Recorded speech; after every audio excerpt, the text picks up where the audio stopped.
Today we've got a very, very, very special guest that I am more than excited to bring to you from the Kokomo BobKats, the assistant coach, Terence Coley. Terence, it's great to have you on the show. All right, thank you for having me, man. I'm happy to be here. Yeah. So got a question for you, Terence. You did a little bit of research. You used to coach a couple of teams, the Ohio Bruins. Were Right. they an ABA team? Yes. And then there was a team in Atlanta, was it? Atlanta Live. Yes, that was my program, but yeah, it was in the ABA. Okay. And then did you play ball in high school, college, anything like that? Yes, I played high school ball and I played JUCO ball for Georgia Perimeter in Atlanta, Georgia. Oh, okay. Yeah. Sweet. That's awesome. What do you think about the Kokomo area and the basketball kind of aura we have around here, and especially all of Indiana, really? Oh, I can tell Indiana loves basketball. I mean, I see basketball goals at dentist offices, just just everywhere, barns everywhere, man. So I can tell that the city of Kokomo and the state of Indiana are huge basketball fans, and I'm like I said, I'm happy to be here. I love the energy. As far as like we still get acclimated to Kokomo. I Uh, bet. you I know, bet. in Columbus, Ohio, and I'm from being from Georgia, Atlanta, Georgia. Trying to find Yeah, there's a big difference there. right. So, Terrence, I got a question. This is the basketball league. Okay. Here in Columbus, this was news to me. Scott brought this to me, that the basketball league. It seems like an amazing opportunity for anybody who wants to continue their basketball career. How did you find it? I've known about the league for a couple of years now, so I've always had my eyes on the league. Um, my name got thrown in the hat by Mr. Don Sellers in Columbus, Ohio. So he recommended me to Cliff Livingston. That's how I got here. But I've always kind of been interested in joining the TBL. I wanted to actually own a team. So I inquired about it this summer. And I was putting the ownership group together, honestly, and then I got the call to come here. So Cool. Cool. So, from what it seems like, especially with the Kokomo from social media, the fans come to see these games and they are entertaining games. What is the right, fan vibe like? I mean, obviously Kokomo, but you're going to other places. You come to the Columbus games. Is right. the turnout the same as Kokomo? No, it's nowhere near. We have a bigger fan base than any G League team. Okay. So when we go to, for example, went to Detroit, it wasn't no more than 60 fans there. Indy was about 100, maybe 150 somewhere, and shit, that was most of our fans. So I expect for Columbus, coming from Columbus, I know that fan base. I don't expect for it to be no more than 50, 60 people. So yeah, it's different once we leave Kokomo. Okay. All right. Yeah, with with the fan base right now, has the pandemic had any major impact on the fan base and the ability to attend games, or are you all in a spot right now where the amount of people that would be there are able to attend? Well, I don't. I think that the COVID hasn't really affected us as much Okay. as I thought that it would.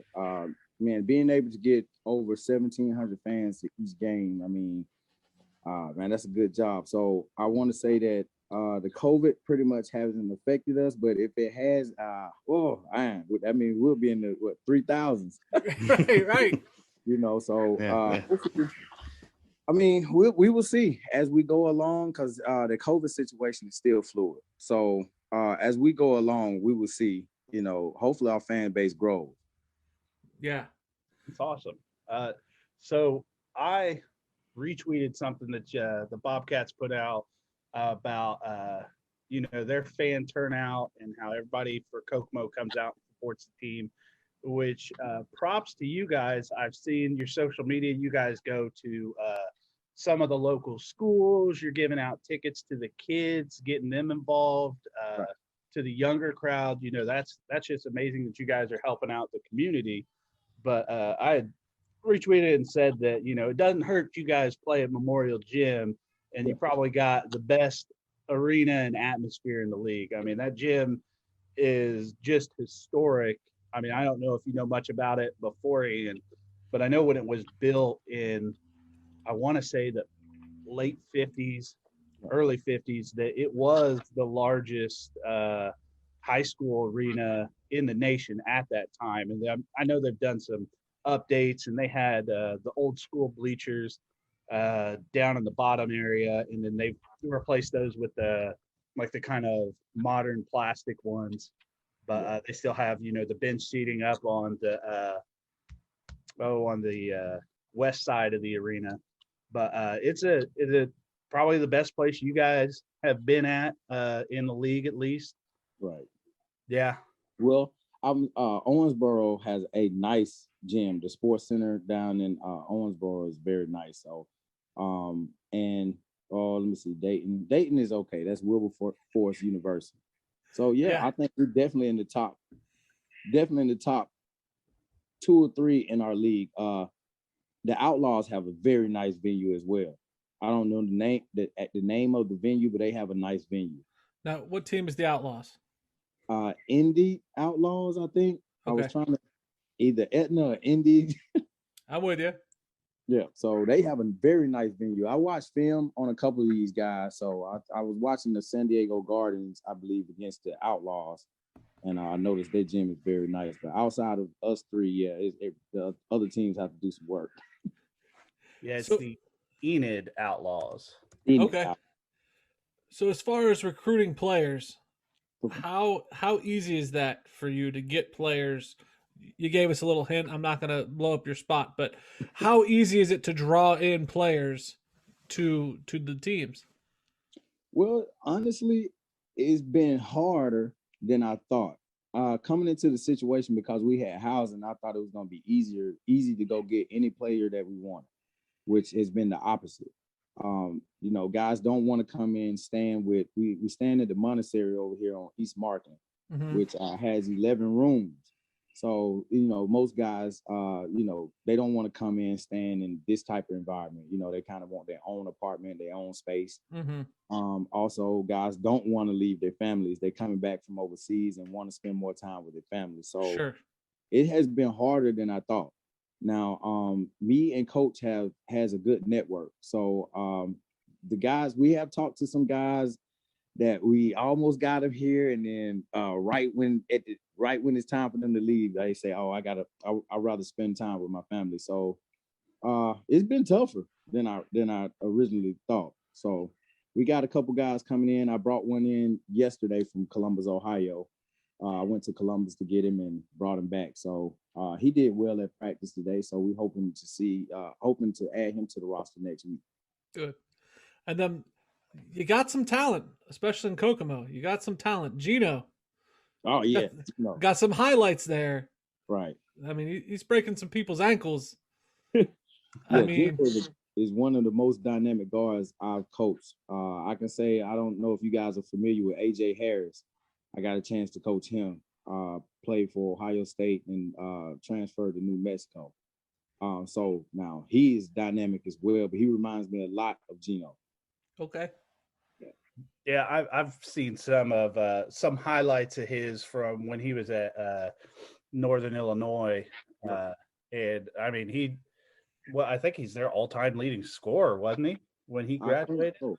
Yeah. And then I mean the 3-on-3 league tournament that they had during the Final Four. I mean, he just took over the whole thing. Right, he did, and I think he was MVP. And I think his team did win. Again, he had a Columbus, Ohio guy on that team also, Andre Wesson. So yeah, man. So but Gino again is a dynamic player. And I don't know if there's anyone in the league faster with the basketball. So you mentioned you wanted to start your own ownership group. How easy is it to do ownership in the league? You just have to have the money. That's it. That's it. Okay. All right. You I mean, gotta that's have what it money. looked That's like. all right. All right. You don't have to submit no tax returns and then like that. You just gotta have. All right. Fair enough. Jim, there you go. We've been talking about it. We want to get We've been wanting to own a team. something. Right. I don't know if we got the scratch to do this, but we got a group right here. Hey, let us know. I mean, I guess you'd be our coach. And, if we put up a team, Terrence, we're getting you.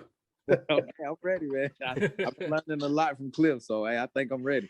all right, here we go. So the players that are on this team and within this league, what is the next step that they're looking for in a career in basketball?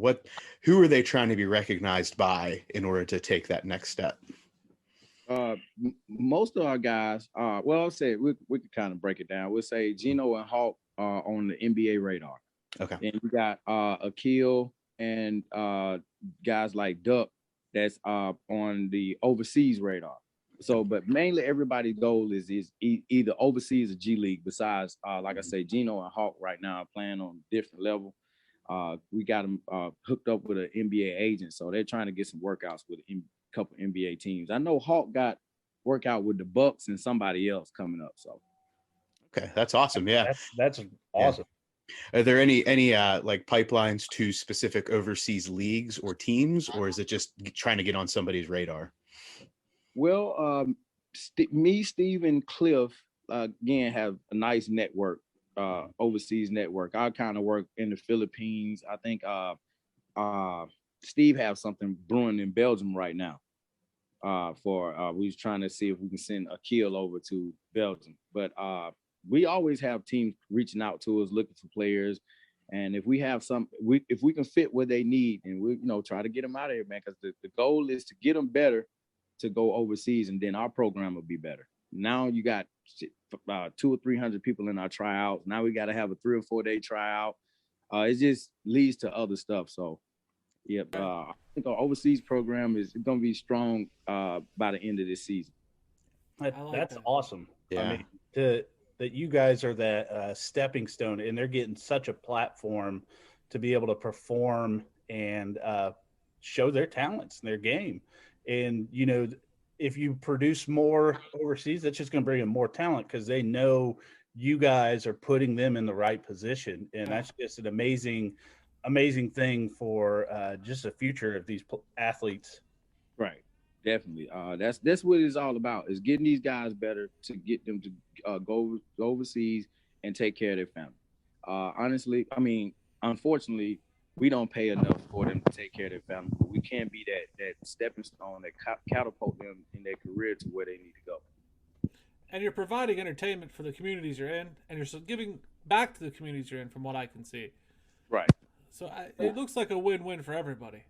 Yes, it's definitely a win-win for everybody. I think that basketball kind of fills a void right during this dead period right now, because when regular season, we go back to our regular basketball season, we'll be going into the playoffs right now. So as you can see that the way the TBL runs, our season don't end until late June, and the playoffs are runs through mid-July. So I think it fills a void where basketball is usually not there. It's baseball, soccer, stuff like that. So yeah, Jim, all the sports that you love to watch. Yeah, right.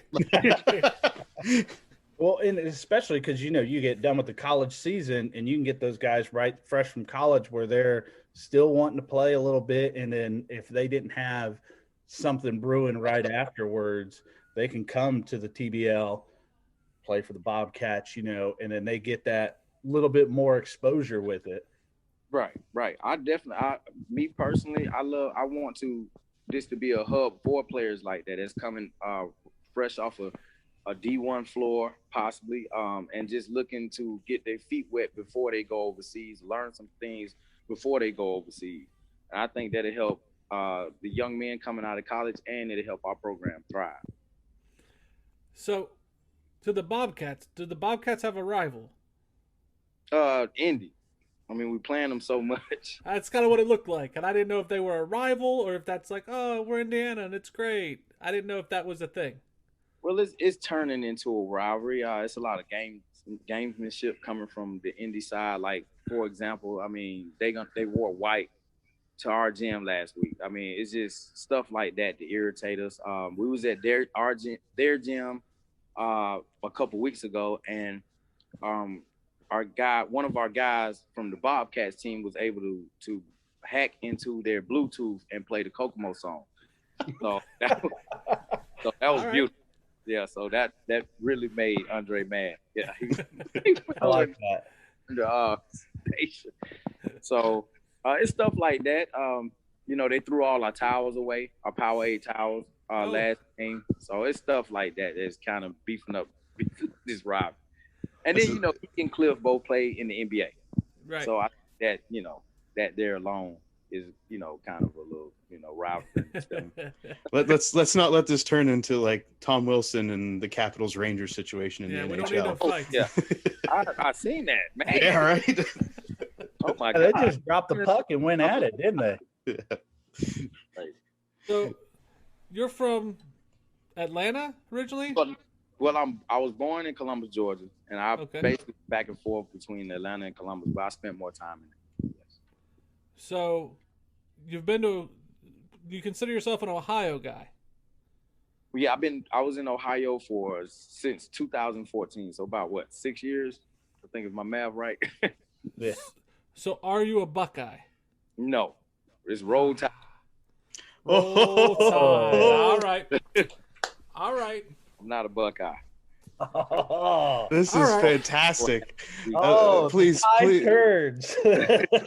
please just toss on everything you want on Jim right now, because Jim is a Buckeye through and through. So I just All need right. to hear. I want all of this just to Well, he doesn't. dogpile on Jim. He doesn't like the team up north. I hope. No, I'm not a Michigan fan. We're good. All right, that's good enough. We're good. I have grown to like the Buckeyes. I mean, I actually get free tickets to the game. So We're fine then. Look, we're good. So I'm starting to learn, like the Buckeyes. I think that the fan base is obnoxious. So that's my, I understand. That's a little bit over the top, especially living in Columbus. Yeah, they're over the top. But other than that, the Buckeyes are cool. We are over the top. I agree. Right. I agree. I mean, what you guys do about your quarterback situation? Are you waiting on another guy to come through the transfer portal? Yeah, probably. From Georgia? Probably. From Georgia, probably. Okay. Oh, buddy. Crimson Tide, man, we reloaded again. Our quarterback situation is looking pretty good. I think we got a 5-star back there, Byron, or some guy from Sacramento. So I'm excited about the season coming up. I swear Nick Saban just goes to the lab, just pulls them out from his test, and then he just puts them back out there. Yeah, I think you do well. I mean, if you pay, the history of Alabama football, we never had really good quarterbacks until I say Jalen Hurts kind of started it off. Mm-hmm. Mm-hmm. So now Coach Saban has turned from the defensive guru to an offensive coach. So I think it's the difference. Joe Namath went to Alabama, didn't he? You right. But that's so Oh, long come ago. on. I mean, Joe Namath and AJ McCarron, I guess. And the Jets had Chad Pennington. What do you want, Scott? Get out of here. Get out of here. Chad Pennington, Terrence, Marshall. Terrence, what's the next step for you? Where are you headed? Well, I don't even know how I landed in Kokomo. So I'm just trying to learn and hone my skills, and maybe possibly be a head coach at this level, or in the G League, as far as assistant coach in the G League, player development, possibly head coach. You never know. So it's just I really don't have real big expectations. I kind of just go with the flow, but I will be ready for my next move. I'm learning everything that I can from Mr. Cliff Livingston. Cool. What does a day look like for you right now? Being in this position, it's not just being at practice and coaching with players. I'm sure it's morning to night. You got to figure out, and you got to fill the hours doing good things. So what does that look like for you? Well, so yeah, we go to practice from 7 to 9, and I'm pretty much like the residence assistant here at the monastery. So I got to come and make sure everything is okay here. Stuff around the house is clean. These guys got what they need as far as I guess you say milk, eggs, garbage bag, cleaning supplies, stuff like that. Then I will go to meet with me and coach and meet, talk about practice, personnel, sometimes life stuff like that. So and then we'll meet again in the evening.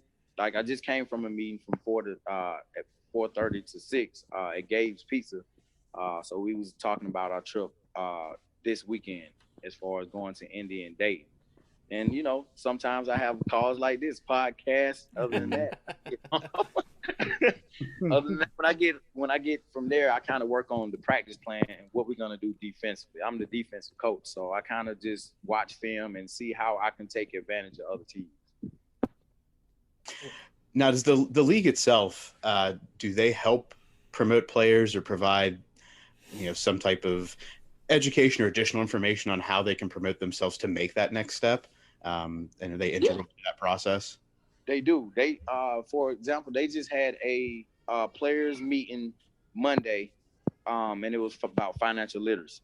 So the league does try to promote these guys. Jersey sales are up. I think we like number 4 in jersey sales in the TBL, and all those jerseys are ordered through the TBL site, and they do all the promotion.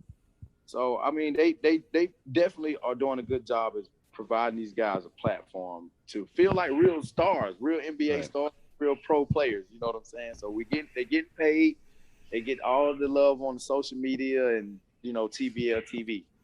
Yeah, that was the other thing. The TBL TV was an amazing thing that when I looked into the league, I was like, they have their own TV site. Like you can go watch a game if you want to. Right. And that's fantastic. Yeah, this is very cool. It's something that will have to subscribe to. Coaches, we get it free. So, but hey, it's something that I personally I will hold off as far as subscribing right now till they fix the little nuances or try to work out the kinks. But next season, I think that will be strong. Good. Is this the first season for that? Yes, and okay. The problem is venues and other teams. Now you got Kokomo. I mean, we got it going on. But when you go outside of Kokomo, like I said, man, you just it's just different. The venue is different. The background is different. The camera fees is different. Some people don't have 2 cameras set up. Some people have 1 camera. It's just different. So We got to figure all that type of stuff out. Well, I know Kokomo, they probably have an issue with all those banners up there getting in the way sometimes of the game. You're right. They got a lot of banners. You're right about that. So you have the banners. I mean, that's good to see on camera, though, man. I think the Kokomo fans love it. But I love playing at Memorial Gym, man. You can feel it's very historic. I don't know a lot about it, but I know Jimmy Rail. The Splinter. A lot of him, and I met his son. And Jimbo is always around. Actually, the road that's on, they renamed it, like they honored it, and it's Jimbo Rail Boulevard, I think, from Memorial Gym to his home down on Superior, just past Foster Park. They actually renamed it and did a ceremony like a year or 2 ago. Oh, I didn't know that. Okay. It was before you were here, so. Yeah, pretty cool. Well, I got one last question for you, Terrence. Okay. Now, I was challenged by a friend of mine, and I think he might have worked out with you guys, Brandon Wood. Okay. He played ball at Michigan State, and they had a guy he played with was the first Division I college player diagnosed with autism. And Anthony, and I'm going to butcher his last name, Ioni, I think what it was. Anyways, he started this trick shot for autism awareness, and I participated in it. And then I challenged, Jim and Muff here to do something. And the mayor of Kokomo, Tyler Moore, and somebody from the BobKats. Now, I've heard from Jim and Muff, and the mayor talked to me today, said he was working on something. Okay. Where you guys at with this? I need something, just a trick shot. I got to be nothing special, and you got to challenge a couple other teams in the TBL. It was for Autism Awareness Month, which was in April, but it's not just a monthly thing. It's the rest of your life, kind of thing. You need to have that awareness and acceptance for life, not just the month of April. Right. right about that. So, well, you say we need to provide you with a trick shot. Yeah, Yeah. I mean, somebody, Hawk, gotta do something, man. can I get Hawk to represent me, man, with those 3-quarter shots? That's Oh, perfect. yeah. I mean, Get that if he buzzer. would have yelled out autism awareness after he shot that instead of Right. bank, then, it would have been good. But yeah, I mean, I just asked for a representative. Doesn't have to be you particularly. It could Bring the be mascot out. anybody. Yeah. And, I want to get the whole league involved in this. You guys got to challenge Indy, all these other teams and let them know, you got to put it up big and let them know they got big shoes to fill there. Okay, I'll definitely I can get the league involved. I can if you have any information you can send me on it. I can send it to Mr. David Magley, and I can talk to Dayton and Indy personally when we go visit them this weekend. We appreciate that. We That's appreciate great. that. I'll definitely do that. And I'll again I'm gonna have Hawk represent the Bobcats. I appreciate that. All right, Thank all you. right, we like that. I got Muff, you. you got anything? Do we need to get this on video or? Tweet us. Yeah, I just because I tweeted you guys and challenged you, and I've talked to I think is it Bryce that handles your guys' social media. Just have him put something out there and make a little contest, challenge other teams in the league, and see what we can come up with. I got you. It's all in just fun and raising acceptance and awareness for autism. Cool. We'll start it tomorrow, man. I get some on video at practice tomorrow. Yep. There we go. TBA, where the spirit of the game lives, right? The spirit right here. So the game lives. Yep, that's it. All right. Well, I don't have anything else. I think we're good on our end. Anything you want to do to promote the Bobcats additionally, or promote the league? Anything we should be looking out for? So, the TBL TV, you can go to TBL, thebasketballleague.com and then subscribe to TBL TV. Kokomo BobKats. We probably have the best camera feed in the league and the most fans. So you'll enjoy the broadcast. I think we have the best commentary, everything. So we're just the best. We first place. So, That's right. Yeah. As of right now, we control the division. So when we go to Indy this weekend, that's going to be a good game. So I hope that we can get some fans down to join us tomorrow. Yeah. 7 o'clock. We're going to need you guys. As far as merchandise, I think it's $20 for hats, $20 for t-shirts. You can pick those up at Kokomo All Stars over on South Webster.